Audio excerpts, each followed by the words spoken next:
Ya, jadi ini kan kita selalu berdebat orang itu ya, dilarang atau tidak dilarang ya. Jadi ini orang tuh berdebat gitu ya. Orang berdebat dilarang gitu kan ya. Dan orang yang satu lagi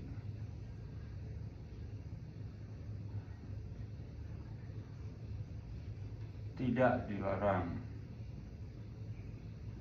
Nah, antara dilarang dengan tidak dilarang ini batasannya apa? Kan gitu kan selalu itu ya.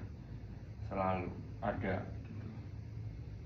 Jadi ini berdebat ini perdebatan yang terjadi. Nah, ini tuh apa ininya?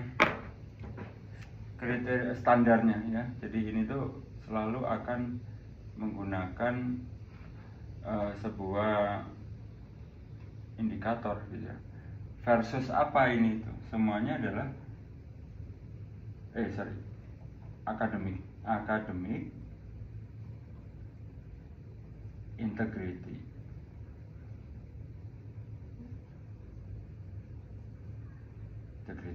Ya. Nah, jadi kan di sini tuh apa nilai-nilainya ya? Trust.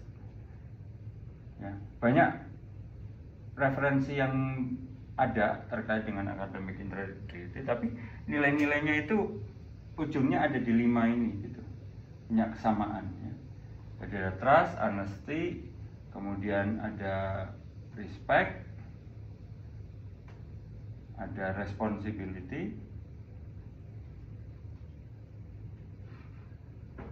ada satu lagi fairness.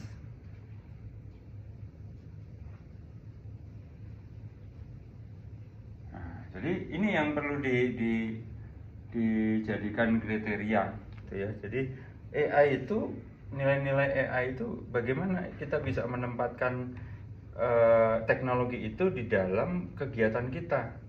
Maka kita harus punya kontrol ya. Kontrolnya itu adalah integrity atau integritas akademik. Ya, jadi yang pertama trust gitu ya.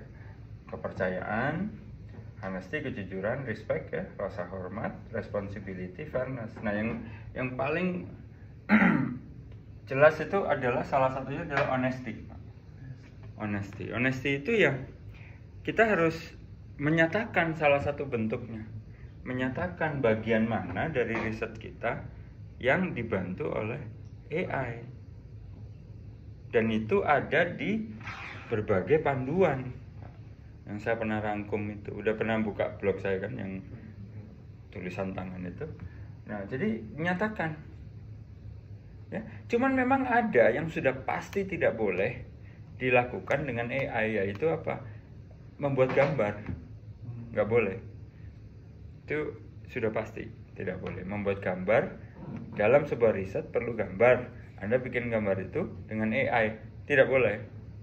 Sudah pasti tidak boleh, karena sudah pasti tidak memenuhi keinginan gitu, dan tidak memenuhi apa yang seharusnya gitu.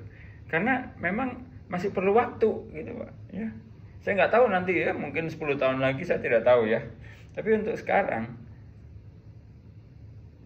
AI, gambar bikinan AI itu lebih memenuhi aspek estetisnya gitu dibanding aspek keteknikan ya, keilmiahannya itu belum terpenuhi gitu ya. Jadi honesty, jadi harus ditulis saja. Dan saya melakukan itu di 2 makalah yang baru-baru ini saya submit gitu ke jurnal Indonesia, jurnal nasional. Nah, kita lagi pengen ngetes ini respon dari mereka gimana. Yang saya tulis adalah dalam tahap translasi dari bahasa Indonesia ke bahasa Inggris.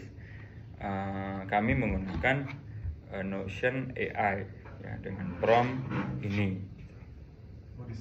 Disebutkan promptnya ya, pakai tanda kutip gitu. Jadi prompt saya itu translate this text from Indonesian to English using academic terms for submission to academic journal gitu ya. Jadi Anda harus, ini saya ulang ya, jadi proses translasi makalah dari bahasa Indonesia ke bahasa Inggris dibantu oleh perangkat AI-nya dengan prompt dalam tanda kutip ya, translate this text from Indonesian to English using academic terms atau terminologies for submission to academic journal. Itu salah satu yang saya coba ya, prompt yang saya coba dan baik gitu. Ketika saya tes dengan perintah yang lebih lebar, cuman translate this text to English, itu hasilnya memang berbeda gitu. Jadi itu yang saya coba. Anda mungkin bisa menggunakan prompt yang berbeda gitu ya. Nah, jadi ini Pak, ini harus ngaku aja bahwa kita pakai. Tapi yang sudah pasti tidak boleh adalah membuat gambar dengan AI. Itu tidak boleh. Menilai sesuatu dengan AI itu juga tidak boleh. Ya, menilai ya. Itu tidak boleh. Apalagi kalau yang dinilai itu teks. Itu nggak boleh. Ya, karena pasti runutannya rada panjang, nggak bisa cuma tolong nilai teks ini gitu, nggak bisa gitu. Paham ya? Jadi menilai itu nggak boleh. Gimana Pak? Nilai dalam konteks gimana? Nilai misalnya begini. Misalnya kita mereview paper ya. Terus Anda memblok satu paragraf gitu ya. Terus Anda bilang apakah paragraf ini benar atau salah gitu.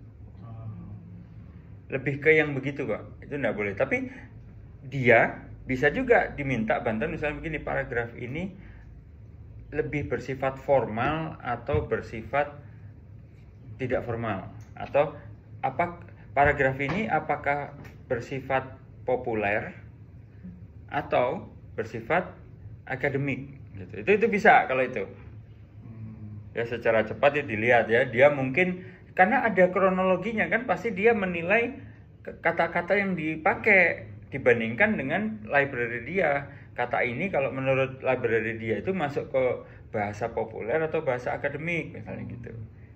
Tapi kalau misalnya benar atau salah, bagus atau tidak, ya kan itu tidak bisa ya gitu. Setidaknya ada runutannya lah gitu. Anda tidak bisa menilai sesuatu dengan AI tapi sekali pukul gitu. Itu tidak memungkinkan. Saya belum, ya pengetahuan saya pasti terbatas, tapi saya belum nemu gitu ininya. Logikanya gimana caranya gitu ya.